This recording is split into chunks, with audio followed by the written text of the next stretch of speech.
Palia might be a nice, friendly, cozy MMO farming sim, but that doesn't mean there's not still some things to learn. Hey guys, I'm Dimebot, and today I'm going to show you guys a few tips you can use to make your life easier in Palia. So, without further ado, let's get started.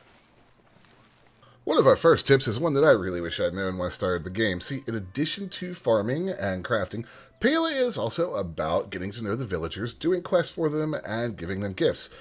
Now, a lot of villagers like to walk around. Fortunately, if you just mouse over one, like Hassian here, and middle-click with your mouse, you will then drop a waypoint on them that will move with them as they walk through the maps. So, with Hassian here, we can just simply follow the waypoint right to him as he moves around. This is incredibly useful if you're trying to track down somebody like Gina, who may be up here, and then walking back to town. So if you're trying to find somebody, just find their icon on the map, drop a waypoint on them, and it'll lead you straight to them. Now, one of the most fun items in Palia is the glider, and you do need to do some main story quests to get it. So be sure to progress the main story along until you get to this quest right down here that says Like a Bird. That will take you to Najuma over in Bahari Bay, which is accessed right here, and she will give you the quest to collect some items, and then you can make your glider. Speaking of those items, you're going to need some fabric and some leather. Now, the community request system is your friend here. You can simply go to your social menu, you can request an item. Now, you have to have had the item in your inventory first, so you can buy these from the shop, at least one of them, but you can simply request the hide to turn into leather, the leather, or the fabric. So I'm just going to show you guys how that works. I want 3 leather. Request item. There we go. Has an hour. You can open up a tab and look at requests, and you can fulfill them. The community is pretty nice, and you more than likely will get some of your items. Now, Palia's world is not too big. It doesn't take too long to run across, but if you are in a hurry, you do have the Return to Home button here that has a half-hour cooldown, or alternatively, you can go to one of these horseshoe-looking icons on the map. It is a fast travel. You can use that to jump around Kalima, or you can go to Bahari, or you can go home for a simple 10 gold. Now, don't waste a lot of money doing this, but if you are absolutely in a hurry, then head to one of these fast travel boards and hop around to your heart's content, or at least to your wallet's spending limit. Now, a couple of tips for your home.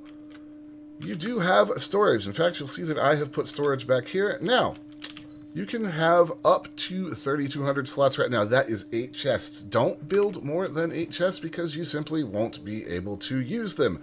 So you can build one out here wherever you want by your main cell box and hide the others as I've done, but don't build more than 8 because you'll just be wasting resources. Along the same lines of resources, make sure that you are always cooking. So you are going to have your stove and your oven and all sorts of stuff eventually, but even with your lowly campfire, you're going to want to make sure that you are cooking, because not only does it up your cooking skill, but it also gives you food that you can eat that will give you focus. We'll just grab our grilled meat here and have a quick munch. And now we have some focus right here. Now, speaking of focus, when you first start out, you're not going to have a whole lot, and your bonus is going to be pretty small. However, you earn renown by upping skills, completing quests, doing all sorts of things, really. It caps at 1,000 renown, so don't make that mistake of letting it get capped. However, once you do, you can head to Phoenix Falls here, or you can head over to Magi's Hollow, and a quest will actually take you here, and you can turn in your banked renown. Now, there are 2 different things you can do. If you head over to the Dragon Shrine over here, then you can use the shrine to up the maximum amount of focus that you can have. You'll see that the shrine is just right up here. You simply want to come down this path, hop right on up this beautiful staircase, come over to the dragon, and commune. You'll see it says 100 right there. Alternatively, if you want to up the bonus percentage that you get from your renown, you'll see that Mine right here is at 57.5%. You'll want to head up to the Phoenix Shrine. Once you reach the Phoenix Shrine, simply come down through here, hop over this little pillar, and head on up, and you will be able to commune right here and offer 100 Renown to increase your focus percentage reward. Now, if you're having trouble figuring out where the Phoenix Shrine is, well, it's by Phoenix Falls. It's due north. It is where you spawned.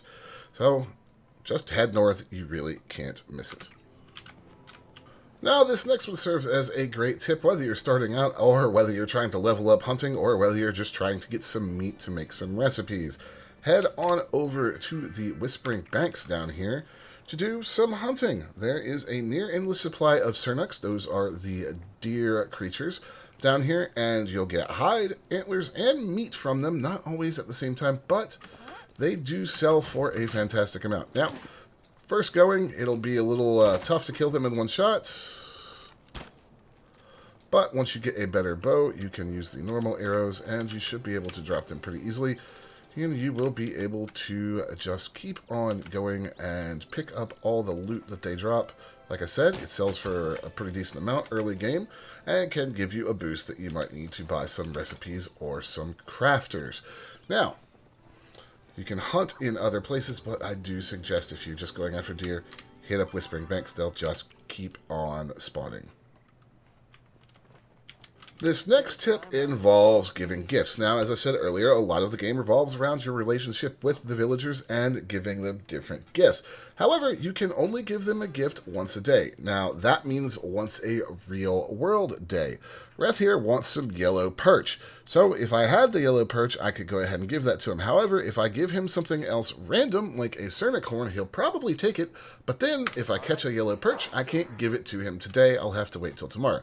So, just balance when you want to give villagers gifts that are just random versus what they want for their weekly wants, as those increase friendship more.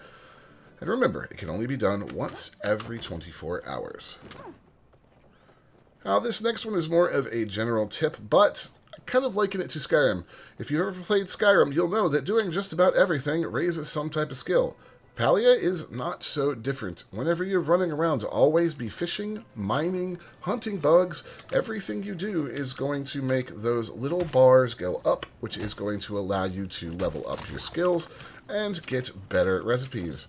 Keep an eye out for things like bugs popping out from under nodes that you have just mined, because that is an easy opportunity to catch a bug.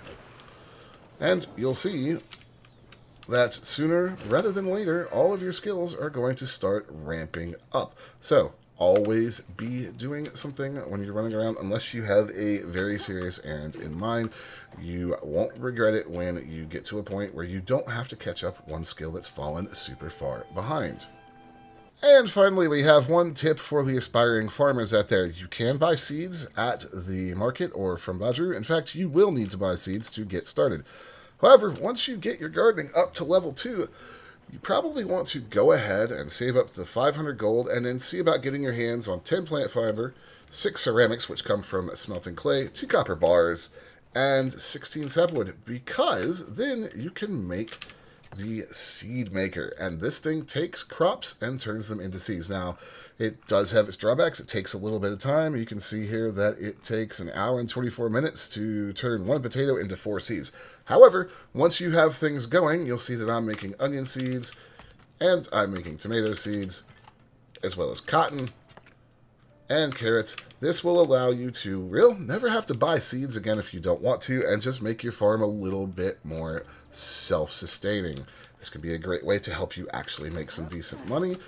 I have done that. We have 2,272 gold worth of items ready to sell, and all of that came from crops that I grew from seeds that came from my seed collectors.